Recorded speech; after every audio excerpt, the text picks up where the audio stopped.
Hello, everyone. Welcome to another episode of Cap and Gown. I'm Rachel Phillips-Buck, VP for Student Success at Ferris Resources, joined today by our president, Matt Boisvert. Hey, Matt. Hi, Rachel. It's great to be with you again.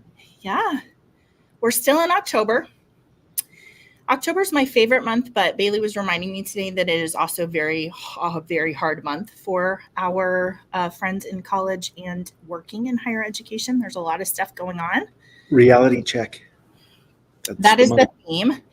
And also, I'm a little bit sad because it's like 85 degrees out still. You know? Yeah. It's still hot in Texas. Yeah. So usually October is my favorite month because then you start being able to like wear your winter, fall clothes, but it's not happening here. Not yet. Let's see. We will have next week, we're going to have Debbie Rutledge, who is from Rochester University. She's the Dean of Retention and Engagement. She's amazing. We've known her for 10 years, something like that, something crazy like that. So that would be a great conversation. And then the next week we have off, that will be Election Day. So we'll be in November in 2 weeks, which is really insane. Yeah. Matt, what are you guys doing for Halloween? I honestly don't know. Really? I've been working on Halloween costumes for my daughter. So there's a lot of pressure around that, you know. It's rough. Yeah.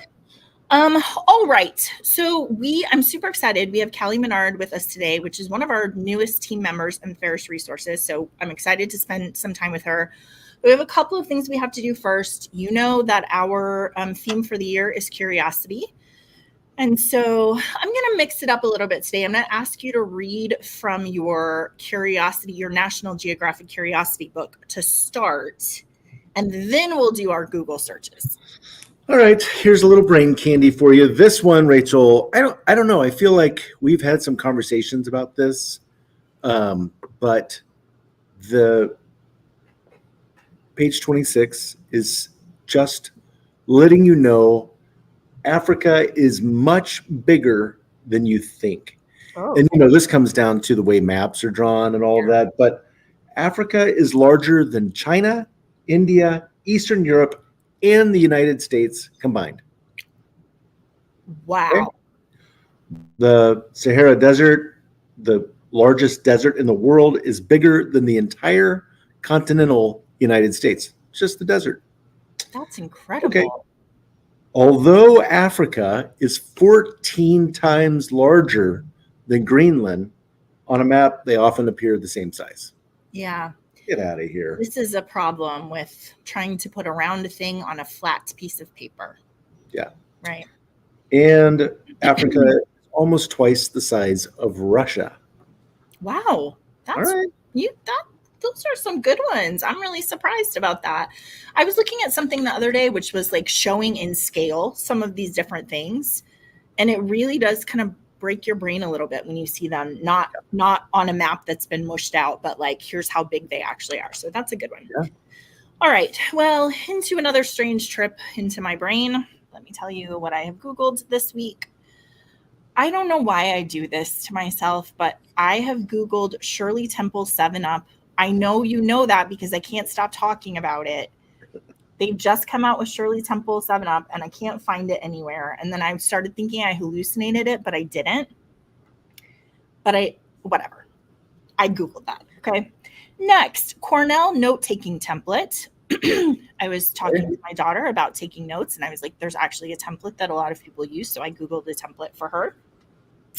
Wow. Stopping by the woods on a snowy eve.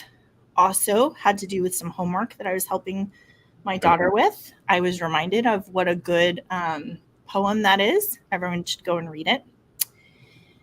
Where to buy Christmas pajamas because we are Robert Frost. Mm-hmm, yeah, Robert Frost. Where to buy Christmas pajamas because we are in the season soon of Christmas pajamas.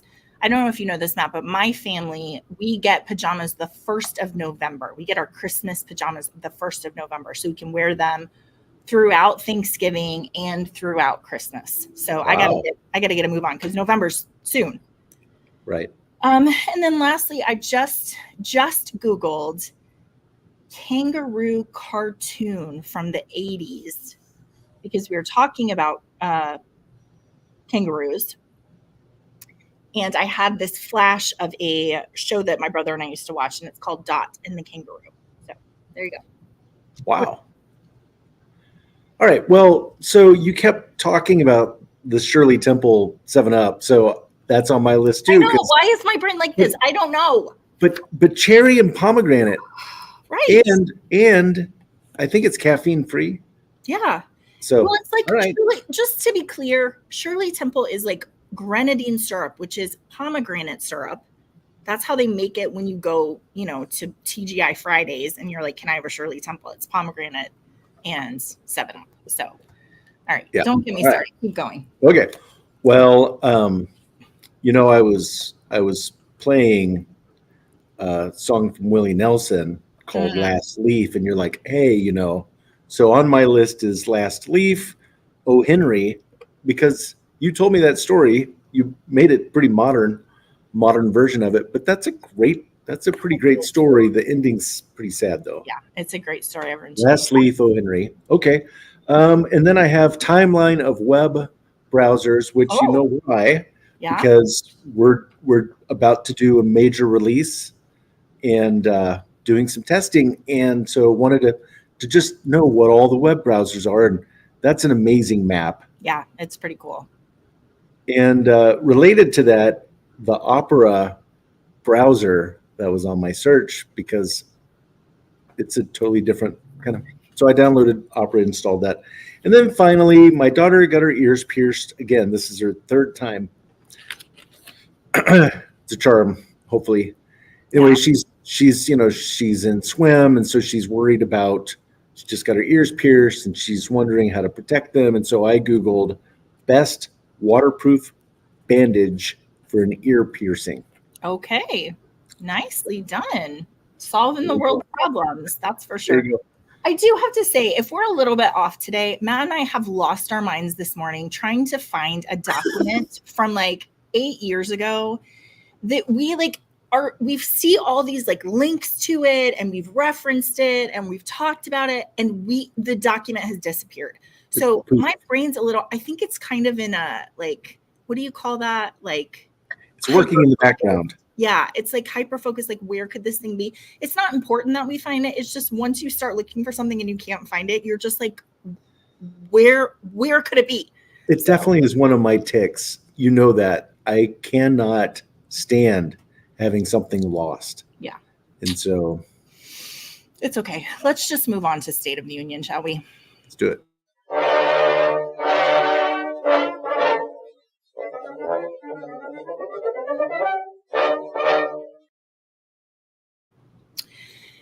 We have some of our frequent flyers today in terms of State of the Union, things like FAFSA and things like NIL. Yeah. But I wanted to give you all some good news. I just read an article that came out of bestcolleges.com. It says, as enrollment trends nationwide slow down, religious schools buck the trend. This is really interesting. So faith-based colleges and universities enrollment grew by 82% from 1980 to 2020, which we know 2020 then kind of broke some things, but that is faster than the national average of 57%. So it's a marked growth for those schools. What's interesting is this article talks all about how the idea of sort of individualized care, showing up in a sense of belonging and a sense of meaning. These are things that these schools are doing really well. In fact, the growth is so dramatic that the American Council of Education just formed this summer a commission of faith-based schools to share insights about what's going on. So this is like the president of George Fox, the president of Pepperdine, Taylor University in Indiana, Notre Dame. So it's about 10 schools that are on this council. And they just want to talk about like what is happening in our schools. How can we think through distinctive identities and how that can be attractive to students, things about lack of access and affordability and completion and scholarship. But that uptick in enrollment for those schools has then brought about this kind of coalition. So I think it's really interesting. And I haven't heard that highlighted before.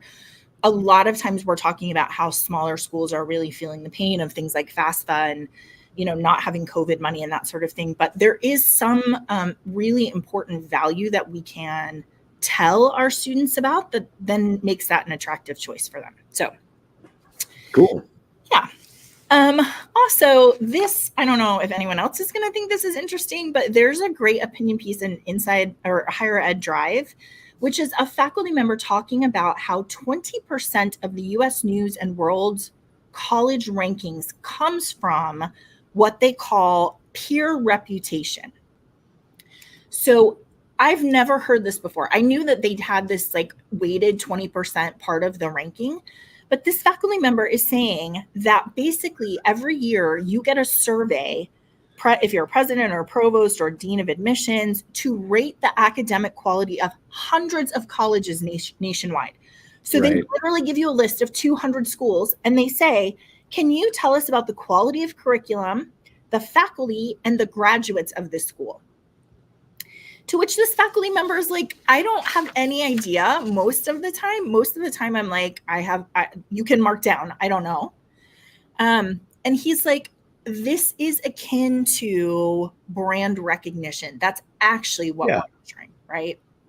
Do you know the school? Do you know anything about it? Have you read articles from some of the faculty there? And this op-ed is like, it's actually bizarre to try to say this is the best school there is in the United States, because it depends on what you're looking for. Every school is so different. And what would be really helpful for students is to give them a list of factors to see what's most important to them.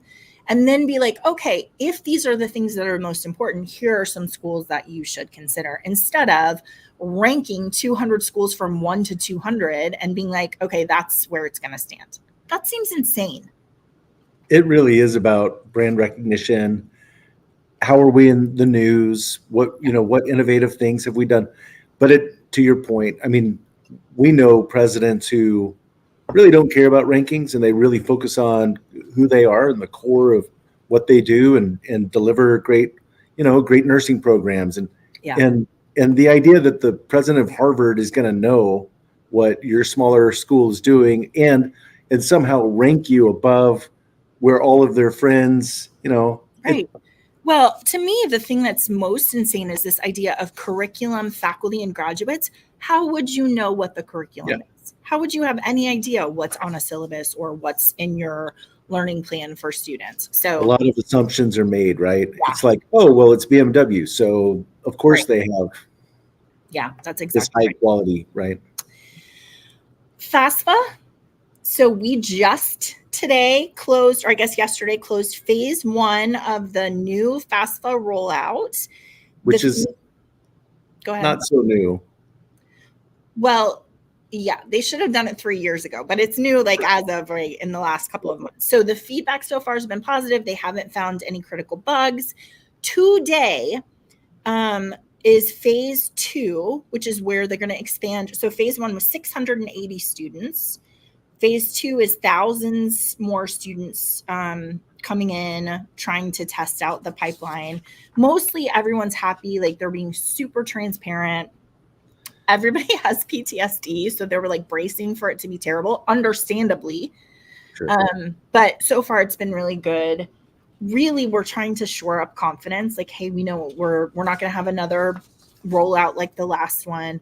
One thing that I think is so crazy about this, Matt, is that they got feedback from student financial aid professionals that were like, hey, some of these questions are really confusing. Can we change the wording so that our students can better understand? And as big government does, they're like, no, we have to amend the law to change that. So we cannot change the language of the questions. You just have to explain it to all of your students. So at least we've identified what's confusing, but we can't fix it yet because we've got to go back to the legislature to get that done. Yeah. But a lot of schools, I mean, listen, we probably should do a whole show on what you and Viva and Cameron are finding in our Spark reports with schools based on like how well they handled the FAFSA situation. I don't know if you want to say just a couple of sentences about that. Well, it's just really interesting to talk with a school. And so if their retention is way up, It's like, hey, tell me how you handled the FAFSA. And I mean, we have a school in Tennessee where they went from the they went from the worst retention rate 5 years ago, started working with us. They are now the second highest retention rate in the state. But when I was asking about the FAFSA, it's like, well, we have an incredible team. And so, so there's schools where the financial aid team really got to work. There are other schools where they really felt overwhelmed, and they serve a more at-risk population, vulnerable population, financially vulnerable, and so in first-generation population, and so it was just really you could really see the effect of this FAFSA fiasco. Well, and it's interesting because if you're not like intimately aware of what's going on with FAFSA, I overheard 2 of your meetings the other day where someone was like, what does that have to do with our student retention, right? And it's like this article about 5 ways colleges are helping students complete the FAFSA says, first of all, 3 in 10 students waited to re-enroll for the upcoming academic year until they were aware of their federal aid for the next year. So remember, we're not talking about freshmen there. We're talking about current students who had to re-enroll. And they're like, I don't know if I can afford it. I'm not going to. And the problem with that is then you don't get the classes you need, and you don't get the schedule that you need, and you can't craft that because you're way behind in the process. That's 30% of your students. 3 out of 10, 30%. And so what ends up happening as they're delaying is they start exploring other options. What else could I do?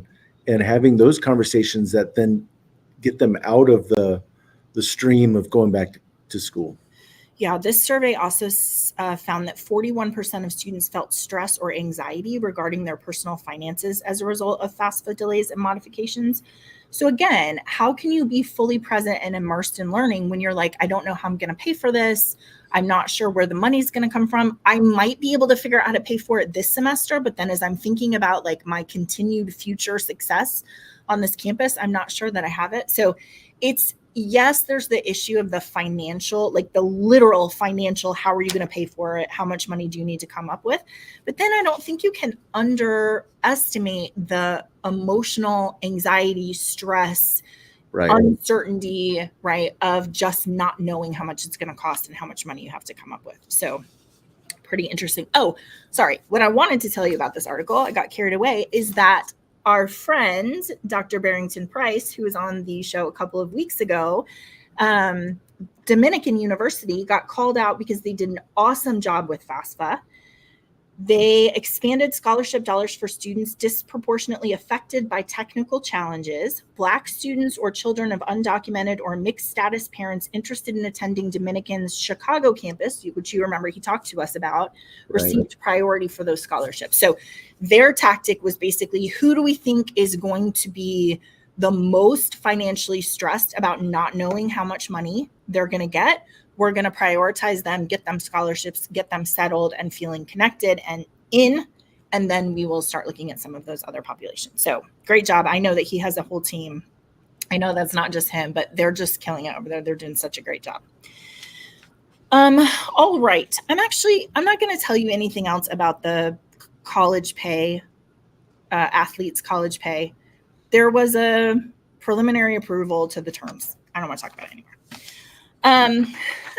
Is there something you want to say? No, that's all right. Okay. Keep going. All right.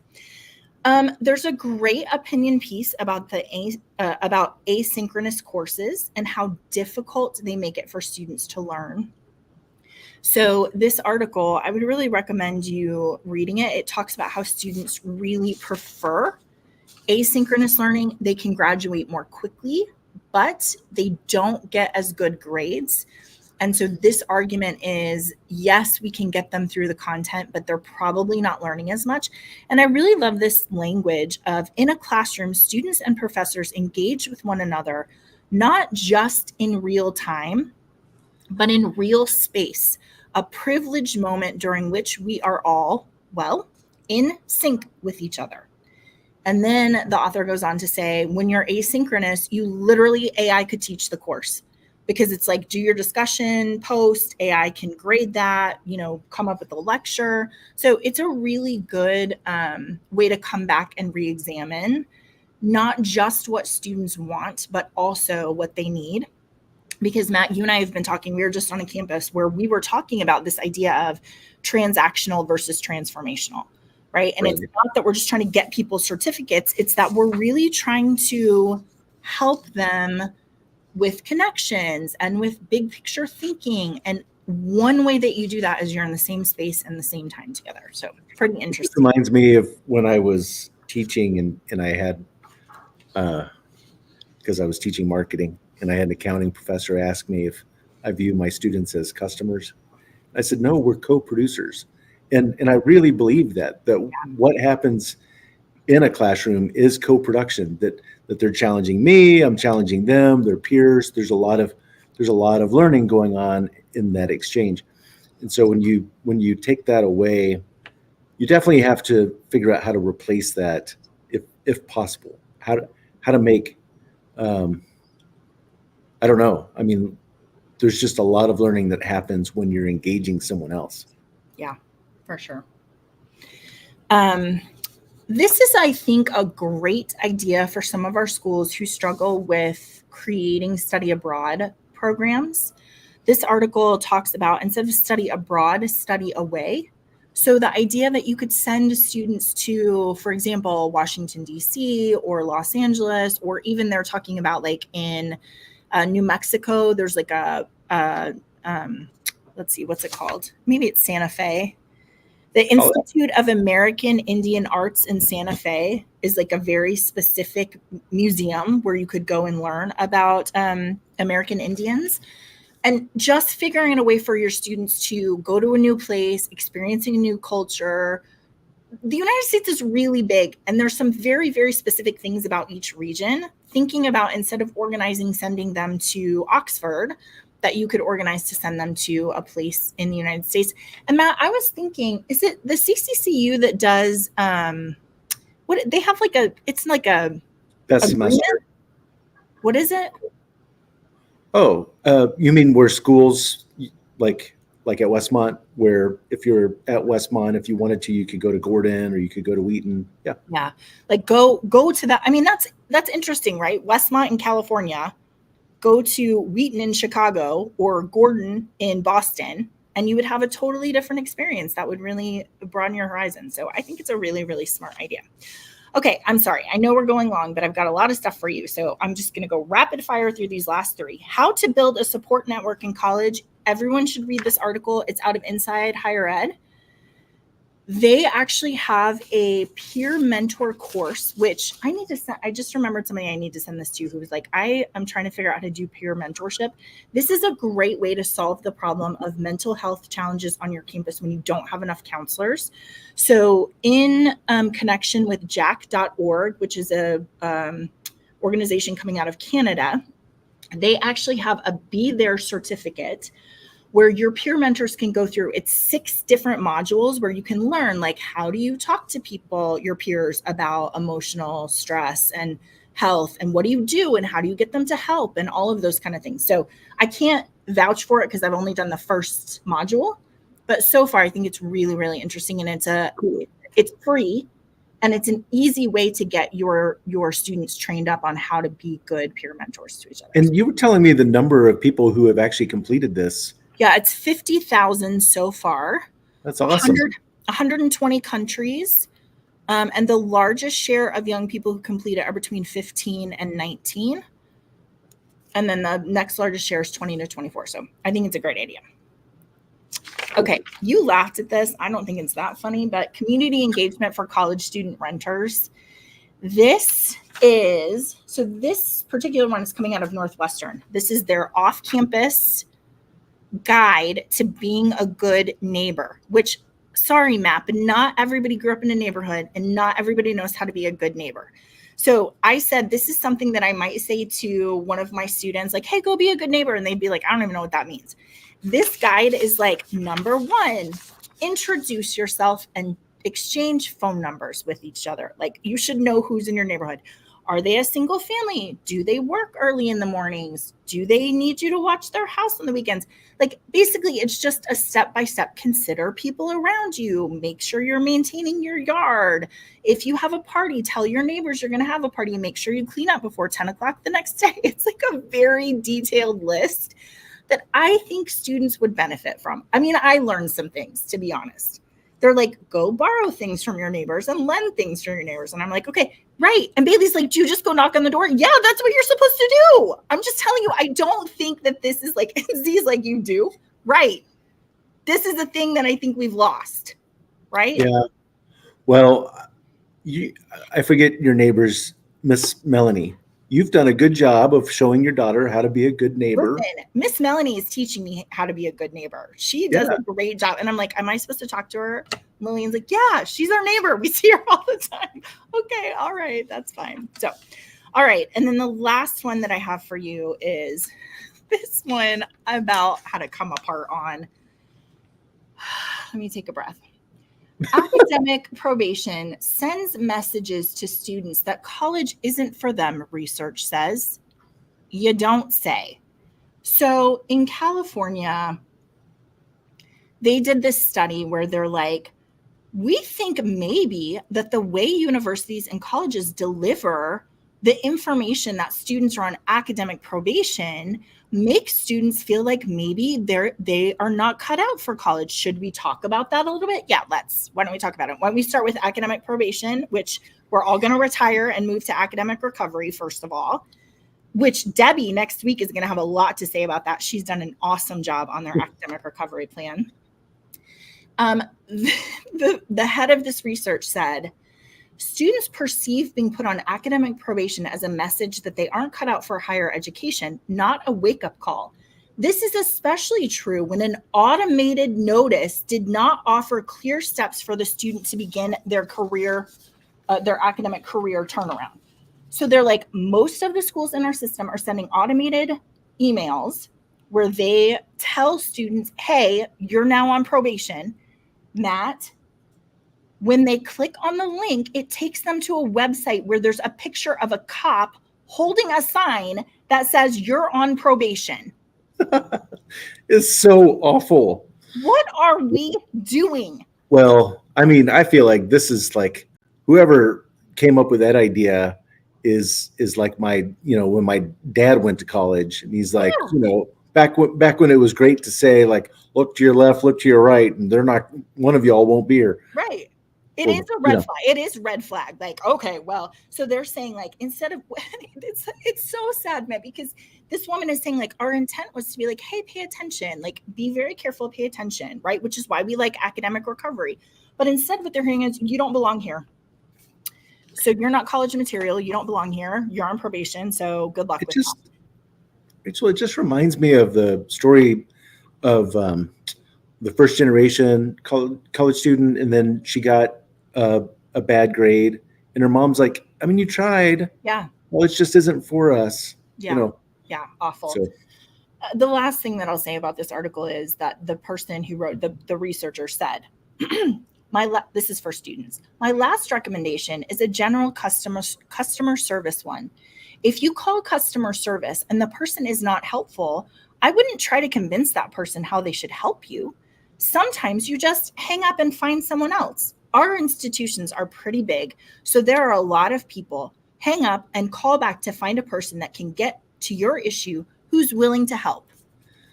What? How is that the plan? It's not terrible advice in the short term. Like you have to, get something done. But why are we hiring people who don't care? Yeah. Who aren't focused on delivering great service to our students? Let's not hire them. Aren't you glad I saved that one to the last? Now I got to calm down so I can interview Kallie in a cheerful and happy way. But it's like Z's saying, like, we've been saying this forever. Guess what? Automatic notifications that have too many words that just say you are in trouble. That is not an intervention. That is not an intervention. As Z's talking about, like literally 10 years ago, you had a presentation where you threw up this email that was so ridiculous. Yeah. Trouble, That was you're in it. yelling, trouble, you're in it. Yeah, I remember that. Yeah. The, All right. Well, let's move on to some more cheerful things. I'm gonna say thank you for State of the Union with me and being patient with my rants and raves, I guess. Appreciate that. yeah. And I'm gonna bring Kallie in so that we can talk with her. Hey, friend. Hi, Rachel. How are you? Hi. Sorry you had to sit through that. I know you're the same way. Like, why? What are we talking about? It's so crazy what people think is a good idea.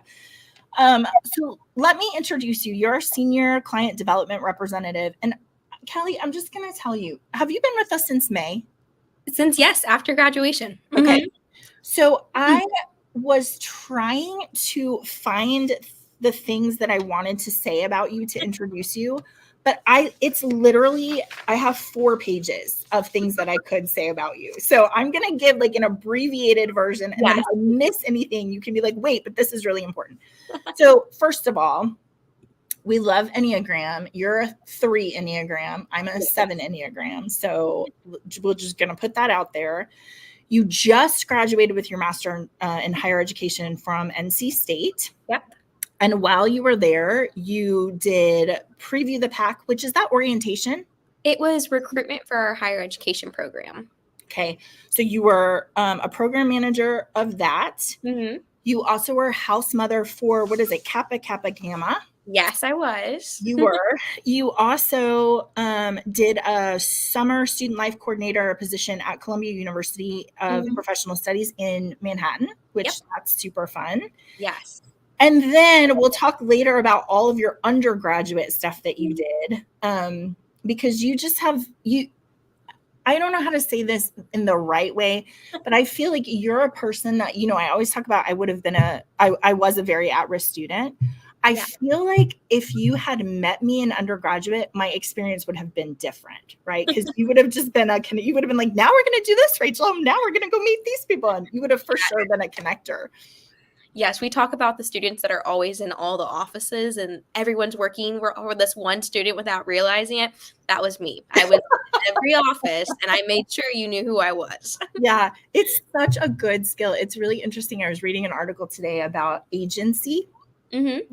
And so this idea of being like, you were a student leader and you did all these things, but you just had this sense of agency to go and be like, hi, you're going to know me and I'm going to make sure that I've built this really incredible team around me. So we are thrilled to have you because I told you the other day, one of the things that I love about having our Ferris teammates on Cap and Gown is that it helps people understand kind of the philosophy and the way we do things in our company, which is most of us have worked in higher education, have educations in higher education, have really different student experiences. And so when we're talking about how do we design a thing, your voice in that room is so helpful and very different from some of our other our other team members. So that's exciting. Yeah. Also, you love to cook. It's true. I'm obsessed with cooking. That's like my new post-graduation. I needed to find a hobby that wasn't being a graduate student. Yeah. And now I cook. And you said you like baking more than like cooking, or are they equal? Baking. And I just got a new cookbook and I've been cooking through it. And now I'm in bread week. Oh. So I feel like I'm like on the Great British Baking Show because they just released a new season. So I'm watching that while simultaneously also doing my own baking. Now, where do macaroons fall in this cookbook? Oh, they're truly my worst enemy, to say the least.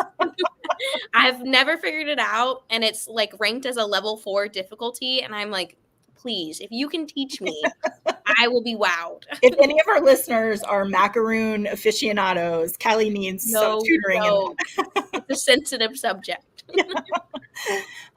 Okay, so let's talk about your undergraduate experience. You started at Stephen F. Austin. Yes. And I'm curious, I mean, you did so many things while you were there. You actually were Miss SFA, which is so much about like being the face of SFA and representing a lot of things that are really important to student leaders and all of those sorts of things.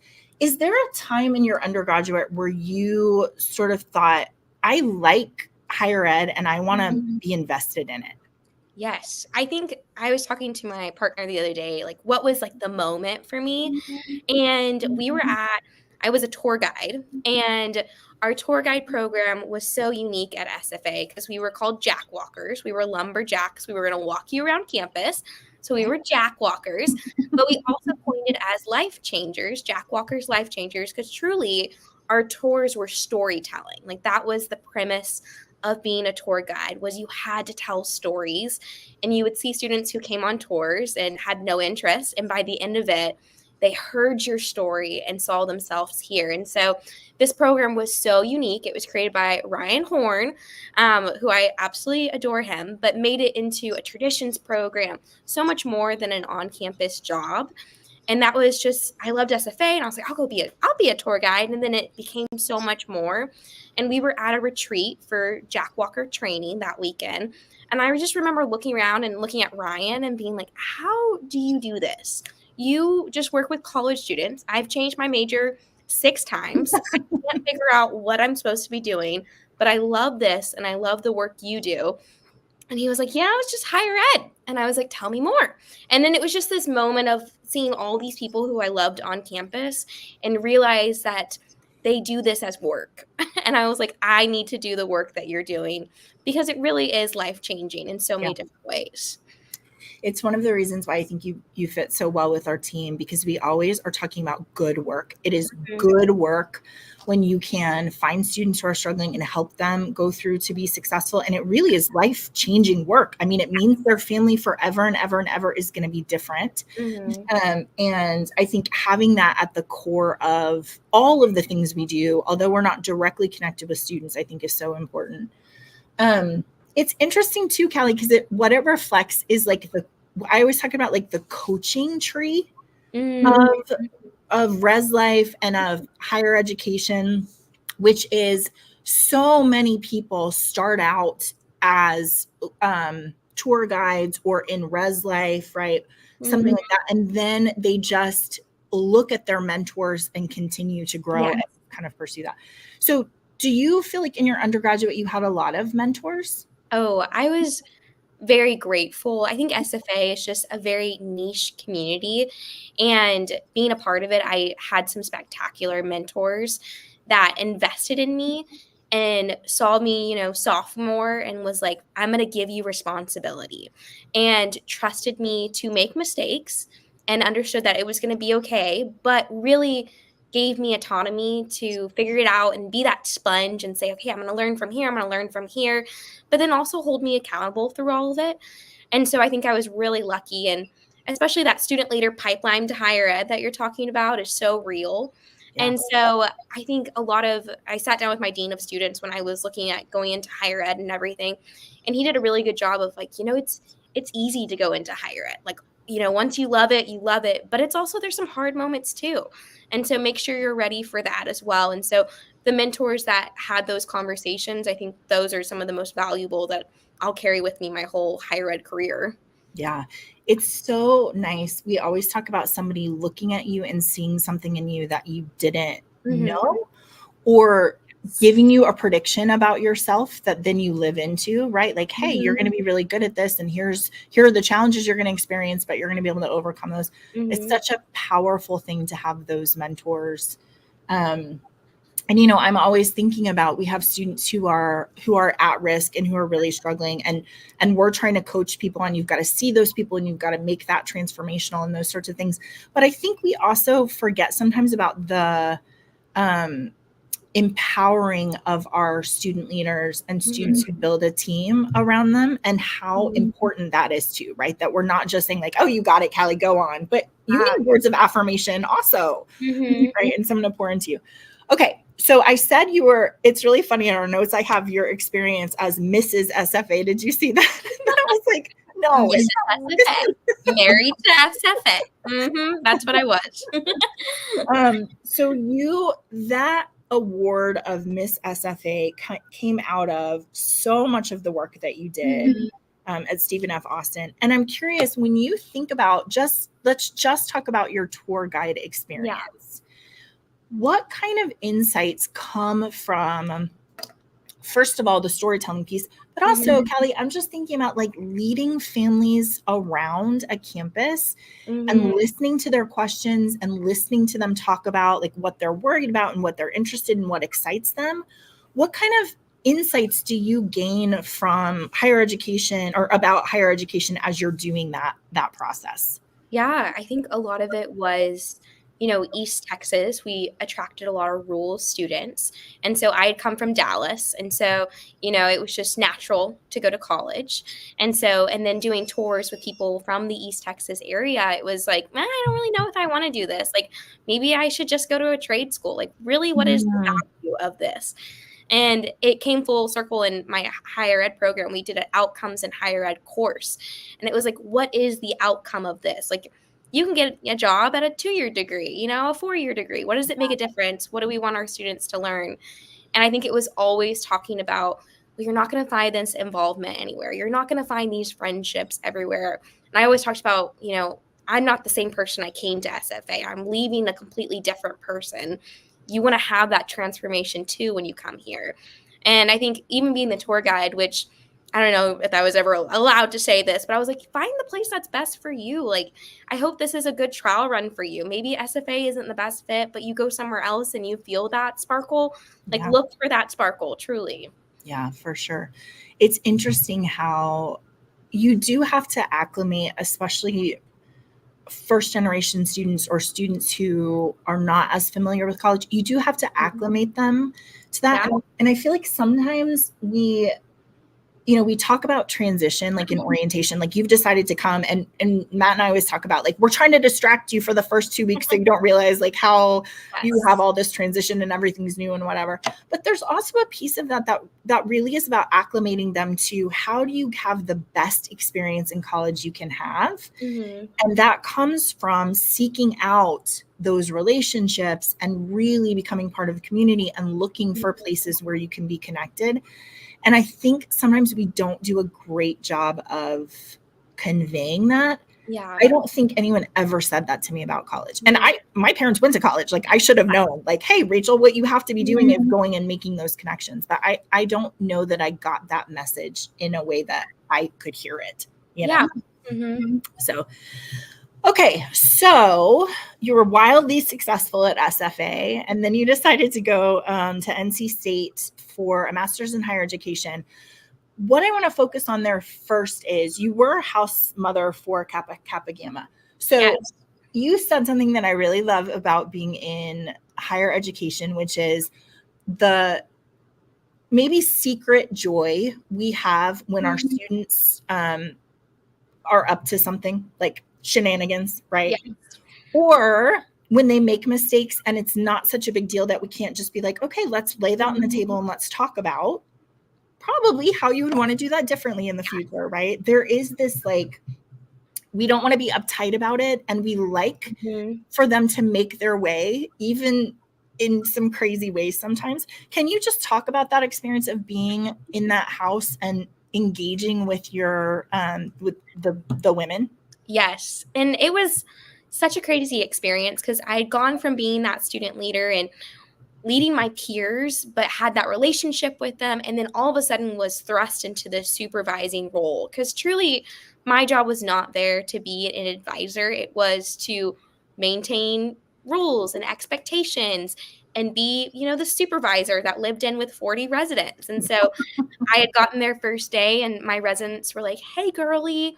And I was like, oh, we're going to have to make a choice here. And I was like, I can't be your girly. Like, I can't be your bestie or anything like that. My job is to make sure you're safe and that make sure you're well. And so it definitely was a big growth moment for me because it pushed me to be, sometimes students are not going to like you. And that was hard for me. Yeah. And I was like, I want all the students to come to me and make it really easy. And then I realized I was like, that's going to suck because sometimes that can't be my job in this role. And we had little moments of, water guns in the house that had gotten out that there was, guns in the Kappa house. And so that was a moment of sitting down with everyone and being like, hey guys, let's think about this. We shouldn't have water guns and we shouldn't be tagging people that we have, guns in the cabin. And then, moments from parking situations that were always so sensitive, the parking world, but then also like really hard situations that would come up of, drinking and holding expectations and being clear about those as well. And especially I have two sisters who are at Oklahoma University and they live in their sorority house. And so I'm just thinking, oh my gosh, these are my little sisters. They're making choices right now, and sometimes they're not great. But I'm always going to be very clear with those expectations and sit down and say, here's your choices. Where do you want to go from here? And so being that middle person with the university and being that liaison was something that really helped me step hard into that professional role very quickly into grad school rather than smoothly transitioning into it. I think you've just expressed so beautifully the spirit of people who work with college students, which is we really want the best things for you. Yes. And also we have to tell the truth about when you're doing stupid stuff that you shouldn't be doing or when you're making really big mistakes. And I'm always really moved. We go to a couple of different conferences where we are with student development people. And I'm always so moved by them because, first of all, they take their job so seriously. It's so weighty. They want to do the right thing.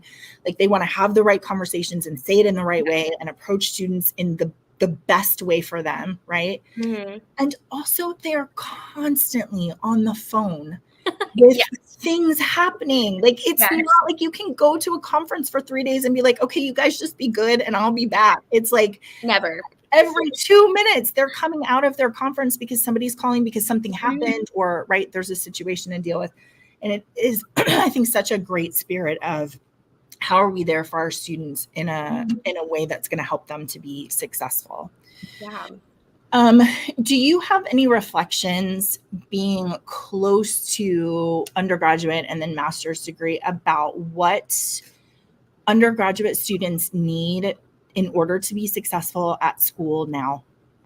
Yeah, I think my graduate school experience, I worked with student government at NC State because I desperately wanted to work with student leaders because I knew them, because I was them. And that was always my motto is I know you because I am you. I was you. So please let me support you. Because I knew student leaders, they're in the offices. They're sitting down. They're having those conversations. They're carrying the world. But also I reflected on my undergrad experience and realized, well, was anyone really asking me, okay, you know that you have a long to-do list, but are you okay? Have you eaten? Like what's really happening with you as well? So even that was one of my driving things going to NC State was I want to work with these student government students. And I learned very quickly and without even realizing it, it was something that I had also wanted in undergrad was for higher ed people just to tell it like it is. And that was what my students wanted. They didn't want the fluff. They didn't want a 45-minute conversation that could be a 5-minute conversation. They just wanted you to be honest and as transparent as possible. And if they can have a seat at the table, they want it. And that was something I was really proud of my students is anytime we were hiring somewhere for the office or going through some search or some new program, they were ready to take their seat at the table. And I was grateful for my office at NC State that allowed them to have that seat at the table. But for the students who just wanted to tell it as it is. I don't need the fluff. I don't need the hand holding. Sometimes I will, and I'll let you know. But for this moment, I just need you to tell me how it is. Student leadership is such a hard position, right? Because it is the in-between. It is the like what administration is saying and all of that stuff that is true at institutions. And then it is being part of your student body where you're like, I identify with you guys. I'm one of you. But also I have to walk this really fine line of I can't just say, yes, whatever you want to do. I have to then represent this other side. And and I appreciate what you said because I think sometimes we forget about the little things of, are you sleeping? How are your grades? Have you eaten today, right? Are you feeling overwhelmed? And there's something about just asking our students about that is modeling to them that those things are important because I think sometimes they forget. Yeah, and I think a lot of times we talk about wellness and we're all about wellness in higher ed, but it's like, okay, can we actively show that we are being well ourselves and how can we actively work on that with our students as well? Yeah, for sure. So I want to move now to this idea of being a young professional in higher education, you and I talked a little bit about you have decided to be in like higher education adjacent. Yes. Right. So all of that knowledge that you have, all of that experience, being able to still be connected to colleges and that sort of thing, but helping people at various institutions understand what they need to be able to be successful in terms of technology. And I think you've had a really fun experience recently where we have some schools that have used some competitors of ours, and you get to go and be like, hey, here's what we do. And they're like, oh my gosh, we love it so much. We want to use that. But as you think about being a young professional and you think about your class that you graduated with, I'm wondering if you have words of wisdom for those people who have been in higher education for a long time. Like, what do young professionals need now in order to thrive? Because we have a problem with short-term commitments to higher education these days. Yes. It is so taxing for people. It truly is. And I am really grateful because as a graduate assistant, and this was something when we were recruiting for graduate supervisors, was that your GA is not just an extra set of helping hands. This is a mentee that you're taking on. And so my mentor was my supervisor, Kelly, but he just had a couch. And, that couch in his office was meant for the students, but it was also for me as well. And he told me day one, like, I'm here to be your supervisor, but I'm also here to give you advice, career transitions. Where do you want to go? It was like, whatever is in your job description, we're going to do more than that. And because that was what I needed, was someone with perspective and advice and someone to lean in and say, hey, I don't even know if this is like the best career for me right now. And for him to say, that's okay. We can still talk about that, and no judgments or anything like that. And so I think I reflected a lot of when I was looking in for jobs in higher ed, and like the questions I was asking was, are you funding and encouraging your young professionals to follow passion projects? Right. Are they able to travel? I know they have a job description, but do you let them go outside that job description? I think Gen Z is very much like, we want to do what we want to do. And so join us or we're going to leave kind of thing. Are you able to plan a clear advancements path for someone young in their career in your office? Like, where would they go next? Because we're always looking forward. So is it going to be within your office? Are you planning ways for them to grow? Or are they going to have to go to another institution? And then, flexible work arrangements. What does that look like? What are these hours looking like? So questions that I was asking to higher ed offices of how can you support me as a young professional? So definitely those were things that I know me and my cohort were all looking for in this process. Yeah, it's really interesting because we always talk about things like mastery. So how am I going to get better? Like, what are the challenges that I'm going to face and how do I continue to grow in that? Autonomy, how can I be in charge of me when I can be, right? And how do we make sure that there is this future growth path, which I think in higher education, we have not done a great job. I think especially in smaller schools, what young professionals see is that they come in and there's one person who does that and they've done it for 25 years. And that's like, there's not going to be a lot of growth. But I think there are ways to address that in terms of what are you interested in and how can you grow your portfolio and your experiences, and where are the places that you feel like, I don't think I'm going to be very good at that. Okay, then you got to try it, right? You got to dive into that and see what you think about it. And this idea that you're not going to be stagnant, but that you have this ability and path forward to grow, I think is so important for our new professionals. And also, Kelly, I was talking to a school the other day and it was like fall break and they had to work, like all the professionals had to work. And I was like, or not. We've got a lot of like time flexibility in our academic calendar that you should let people have that freedom to, even if it's not that day, but like take a day. Why don't we just take a day? That is a thing that you for sure can control in higher education, right? When you're taking time off. Yes, 100%. Okay. So let's see. We don't have very much time. I'm gonna pick my last question for you. Do you think, so if we think about upstream thinking, right? Do you think there's a way that we can keep our young professionals from getting burnt out quickly? So we've talked about like they need to to see a path and all of those different things. But is there a way that we prevent burnout for these young professionals so that they can have a long career? Because, when you and I were talking the other day, it's like sometimes when you graduate from your master's program, you say, I actually am not willing to commit to the imbalance of work life that I see modeled at institutions by people in higher education. So do you have any thoughts about that? Yeah, when I was interviewing for campus positions right after graduate school, the ones that were in my area, I was interviewing for fraternity and sorority life and orientation, and I was going to make this move back to Texas and then start those jobs next week, the week after, with 60 plus hours by planning Panhellenic recruitment or getting orientation ready to go, with this promise that there's going to be some time off once we get through this project. And I think that was my moment. I was like, I don't have the energy for that. I would not be doing good work to the students or to myself by doing this.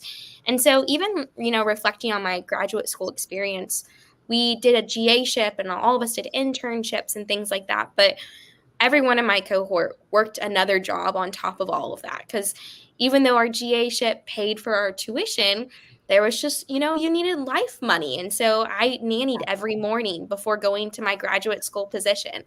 And so thinking about, how the programs are setting up, how are we, for our new professionals especially, going into that first job. I see so many of my friends who are still bartending on the weekend, even though they're working in the nonprofit sector and they're a coordinator at a university. It's still that we're having to do so much more to have this passionate job that we love, but, in some ways we're draining ourselves in the process of it. And so I think a lot of those questions of are we finding time for ourselves? Are we doing those real check-ins? Okay, you did a program the night before with 100 students.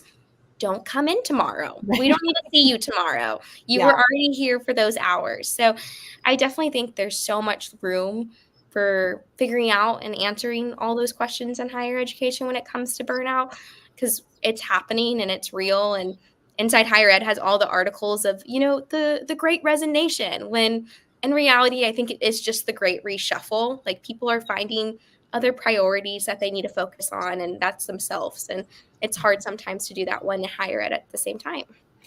Yeah, it's funny as you're talking about that, I'm reflecting when I was a young professional and I was very passionate about the work I was doing. And I was doing career classes, not like actual classes, but I'm just trying to get my 200 deciding students to know what they want to do. So I'm doing career classes every night from 7 to 9, because that's when students will come, right? And I'm working 8 to 5 every day. And then I'm doing all of this stuff. And it's really interesting because I had a boss who was kind of crabby to me. And he was like, you got here this morning at 8:07. And I was like, well, I was here until 10 o'clock last night, first of all. Yes. And second of all, I'm so passionate about this work that I would love for us to start counting how many hours I'm giving to it. Because when you're passionate, you aren't counting hours. Yes. You're doing what needs to be done and you're showing up for your students, right? And all of that. And then when somebody comes in and says, well, I don't know if you should, you can't have the day off because whatever, or where were you this morning at 8:03? It really calls into question, why am I giving all of this work when what it seems like you value is me to be here between 8 and 5 every single day. Yeah. Right? Mm-hmm. So that idea of, I think, especially if you're a young professional, counting I'm passionate about this and I won't count hours, but also I need somebody who's going to take care of me and say, you need to take some time off because I see how dedicated and devoted you are. And this is not sustainable, right? And we've been talking about this for a long time. You have to set your life up in higher education to be sustainable, because you for sure burn out fast. Yeah, for sure. No, I felt that after graduate school, being like, okay, if I take away higher ed, what is left? And it was like, okay, I need to do some work on myself to make sure I can do my best work. Yeah, for sure. Well, Kallie, my goal, like I said, to have you on today was just to kind of uncover the experiences that you've had and the voice that you represent, not just at Ferris, but also as you're talking to our clients and our future clients about really understanding and being passionate about the work that they do. Yes. So I don't think we've left any question to that. I think everyone can see how important this work is. And I'm really grateful. We talked just really briefly about this the other day, that your perspective of leaning into things that are uncomfortable. You were saying, like, when something makes me uncomfortable, I'm like, wait a second, I've got to be really present right now and figure out what's happening. And I know you've applied that in a lot of ways, but one thing that I really appreciate is that you have leaned into leaving higher education in terms of that being the work, and this new role, which you're killing it at. You have done such great demos. And in fact, Matt was reminding me today, like, we've changed our demo language. We've Kallie-ified it, because you did a demo for us and we're like, why have we started to, that's exactly what we should be saying about that, to better explain it so that people can understand what we do. So I'm super grateful that you're on our team. And I think this is a great introduction for our clients and for other people in higher education, just to understand why we feel so fortunate that you joined us. So thank you for that. Thanks. This was such a full circle moment from like applying for, the company and hearing the podcast and now being on it. I was like, I think I've made it. Like, this is it. You're in. You are definitely in, girl. This is for sure. Thank you so much for joining me today. Everybody have a good day. Thanks. Bye.